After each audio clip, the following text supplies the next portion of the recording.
Welcome back to Just Ask George. David Wolf here with George Lovato Jr. George, how are you? I'm good. Good. Another Just Ask George 2.0. And today we're going to talk about fluency. Not fluidity, but fluency. So the sound of the word had me doing my motion. But so let's start from the very top. What is fluency? Fluency is knowing all encompassing information around subject matter or a business or a process and being fully conversant in all its facets. In other words, being fluent in the language of the subject matter, knowing everything there is to know and what it really means and how to apply it. It has become an in vogue term in the world out there. And I use it a lot in my advisory work and the coaching work that I do with some executives. And I've really pushed them to find the definition in their business of what their fluency is. In other words, if you're going to bring in a new employee, what do they need to know? Yeah. What do they need to know about your product or your service or your products and your services? Yep. And how do you teach them? And how do you make them fluent in your business? This is a great subject. So I'm looking forward to unpacking this one. So we'll be back in just a minute. We'll continue peeling back the layers of the onion. Of fluency. And we'll fluidly move to our next segment. More Just Ask George 2.0 in just a bit. Bye-bye. Podcastandradio.com offers turnkey content production solutions for your business enterprise, including audio podcasts, internet radio stations, and video production. For more than 25 years, media producer David Wolf has served clients worldwide, such as Southwest Airlines, McDonald's, Long John Silver's, Disney, Chuck E. Cheese Enterprises, Fast Signs, Pepsi, Frito-Lay, and many, many more. Today, podcastandradio.com serves companies of any size across a broad range of industries with content marketing they need to keep their website, email marketing, and social media channels current and engaging with fresh content. For more information, visit podcastandradio.com. George Lovato's first and very popular book, The Obstacle Course, can be purchased online at Amazon.com. The Obstacle Course chronicles the success story of George Lovato Jr.'s climb to national notoriety as he built one of America's largest car rental companies, and features his harrowing story as he grabbed the brass ring by successfully taking this enterprise public in the salad days of NASDAQ. Many of the teachings in this book are still relevant today in the modern business age. The Obstacle Course is available on Amazon.com. Welcome back. Here with George Lovato. We're going to talk about fluency in your business, in your life, perhaps, and in processes in a variety of places. Let's talk about a little more of a definition of it. And what I would say is that fluency is something that a lot of business people learn through the development of their business. Right. In other words, they're learning about their own business and what it is. But once you, as a business owner, an entrepreneur, a micro business manager, are in a position where you have this wonderful business and now you know most everything there is to know about it, how do you transfer that fluency to the people around you? Both your customers, your clients, your guests, and to your personnel, the people that work for you, and the people that supply you. Okay. So I can give you a good example, and I think we can then go back to one business you were involved in, and you mentioned it this morning while we were getting ready, and that was the real estate business. Yep. When you made that decision to buy real estate, what was that based on? I was attracted to the economics of it. I had capital to deploy. There was a sort of an abstract idea of accumulating assets that was interesting to me. I liked the math. I used to love to look at deals and do the calculations around, and I did become somewhat fluent in being able to understand the mechanics of that math. They say people that are fluent in music are also fluent in mathematics. So I had some aptitude for it. I mean, I listened to some courses. I did some reading, and used a calculator So what quite a you bit were to trying to amortize do- loans and really look at cash flow. What you were doing, what you just described, Yeah. was becoming fluent. Yes. Okay? Yes. In real estate. You Absolutely. were teaching yourself and you were reaching out to various things that you could pull in that would tell you, hey, I've learned what I can learn to the extent I can learn it now about the risks, rewards, structures, Yeah. decision-making process of what is or isn't a good asset. You worked at becoming fluent early on. And it starts with a spark, an interest, a curiosity that was really authentic, and then from there you begin to say, okay, I need to start somewhere. And my learning style, everyone has their own learning style about how you move into fluency.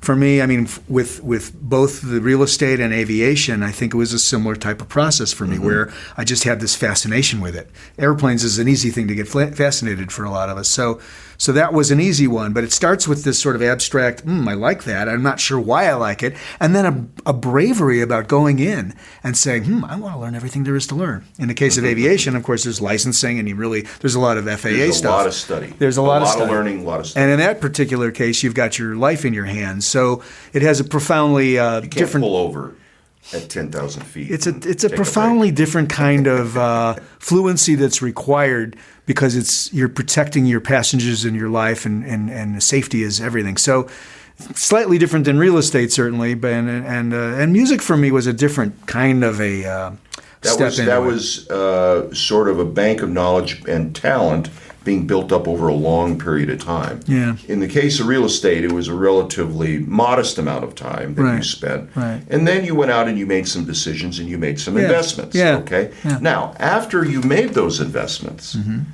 what did you do in order to stay abreast of managing that asset? Well, I would say that I was probably not as abreast as one would want me to be in terms of the flow of the value, understanding the changing values of the assets in whatever market context they were in, the performance of the property, and my ability to optimize it. I was still running my music company at the time, so I was probably more focused on that and doing this as a sideline, really as a pure investment. I did get help. I had a broker in Dallas that really helped me understand, what was happening and contextualize the investment for me. We ended up selling it to the tenant, which worked out really well in that particular case. In Albuquerque, here where we are, I had an 18 unit with a partner, and initially alone and then with a partner, and then a sixplex as well.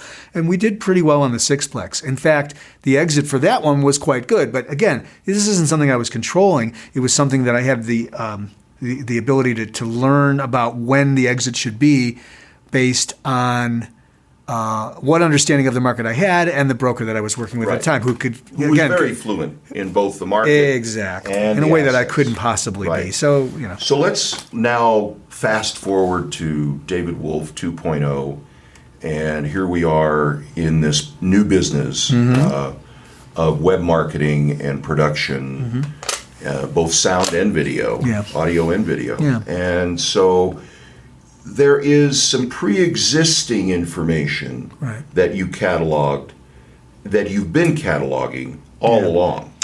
We've talked about skill transfers of skills, and I think this is an example of that, because as it turns out, when you've been around filmmakers, you've been around production, even though it's specific to audio and music, there were a lot of transferable kinds of conceptual things that I feel comfortable coming into video around, and they don't feel completely alien. Like the bagel business was a complete, talk about bravery or stupidity or some combination. I mean, it was a pivot that was quite extraordinary. And I remember people's reactions externally were, "Wow, that's a whole different," And I was like, "Nah, it's fine. I'll learn it. I'm going to make widgets that people eat instead of, for me, I minimized it, but."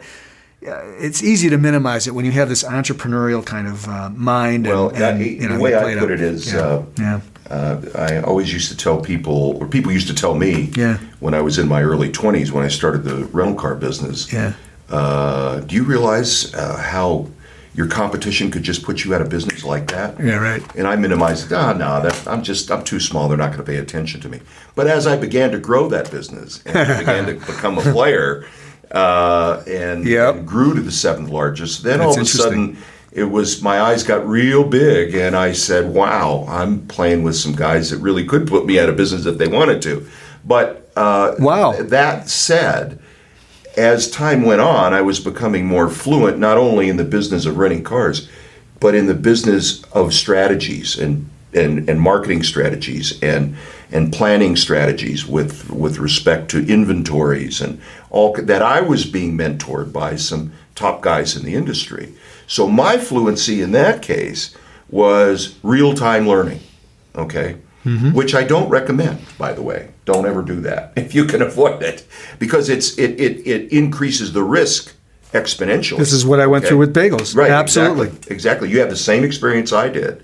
And what happens is you're having to learn while you're making important decisions. The amount of time that you have to analyze your strategies, your conditions, your environment around you, the people that you're doing business with, the people that are supporting you, your team, necessarily aren't in sync with the lack or the newness of your fluency. So you really, really need to understand that in every business, you have to learn. You have to take the time to learn it. And doing it in real time is just not the best method at all. But most entrepreneurs, that's the way they do it. That's the way they go at it. Most of the time, that's the way it goes on. And so think back, in your case, the bagel business, you were doing it in real time. Yes. But now, in contrast with this new business, this is accumulated, ongoing, updating fluency. And you just said, here I am, the video is not that dissimilar from the technology of the audio and how to manipulate it. And so, yes, guess what? There's fluency transfer. George Lovato Jr. authors books that are tailor-made for today's business environment. If you're an entrepreneur, business owner, or you run a business enterprise, you don't want to miss the books he's authored over the past 4 years, including The Obstacle Course, The Best Damn Guide to Business Finance, and George's groundbreaking ebook, How to Finance Your Business. His latest book, Higher Power Business, is a departure from his previous works and proves to be a very controversial source of discussion among its reviewers and preview readers. Higher Power Business makes the case that corporate America is conflicted and in many cases hypocritical about recognizing God in business matters. In it, Lovato states that God is already in our business 365 days a year, and that he surrounds us 360 degrees by 360 degrees spherically. Scheduled for fourth quarter release 2017, this book is touted by many critics to be a very controversial bestseller. Put in your early order for Higher Power Business today at bhcapitalltd.com.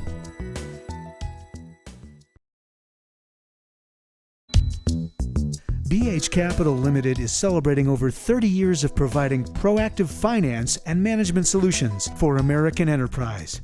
Under the leadership of George Lovato Jr., the firm exists as an expert in the complex world of structured finance, modern management strategies and techniques, and breaking the code of marketing in the modern digital age. Through its ability to lend or invest singularly or in conjunction with other institutions or investors, American enterprise has been able to resolve many of the complex issues surrounding corporate finance as a result of BH Capital's participation. Having assisted and advised many top American corporate executives, BH Capital Limited is a driving force in American management consulting and advisory engagements. Find out more by visiting bhcapitalltd.com. Fluency transfer is where you take information, might be totally unrelated, okay, but it is transferable to another technology, another situation, another business, another process. I'm going to add a little thing to that. So there's direct transferability, which is what you're describing here, where I had audio production, which is it's media, so it's very similar. You have to have a visual sense, but it really takes media moving through time is similar to audio moving through time. Video is similar. But the flying that I did, where I learned how to follow checklists and talk to center and Did that make you follow better at organization? Exactly. So I'll be here I'll back. call it indirect fluency fluency. transfer. So I just it's an interesting distinction, right? That it really Because is. it's the mind learning how to do stuff, process information in different Wiring the ways. circuit of our hard drive. It's been said that drumming, I started as a drummer, the people who drum and deal with the left brain and the right brain side and coordinating four limbs, he said. That's a brain, a lot of people say, how do you do that?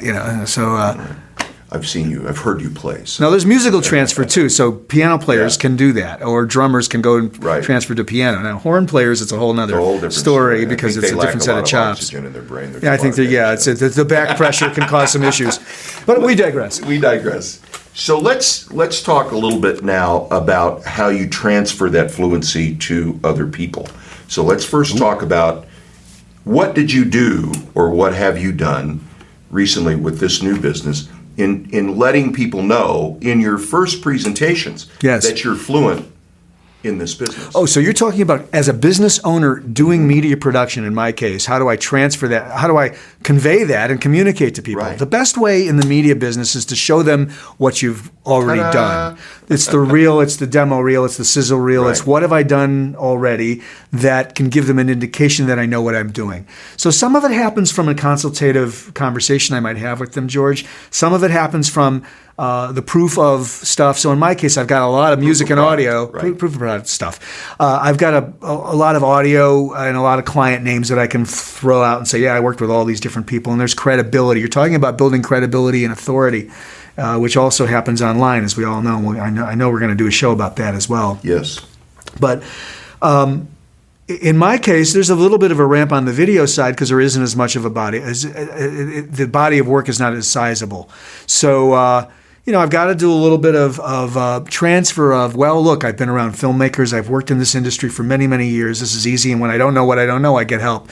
And I know who to call that can help me with whether it's camera operations or editing sorts of things that I'm not, I don't have the capacity. So you're able to use the product to demonstrate your fluency, and you're also able to soft touch it a little bit with exactly. There's a say and convey, and clients want to be heard. If they understand that I'm talking to one right now about a large convention project with multi cameras and a lot of stuff, and their problem is they want to document this event. They're putting a huge amount of capital into a one-day event, and they don't want to lose it. They want to know that they've got it documented and recorded. Tremendous responsibility, not unlike flying an airplane.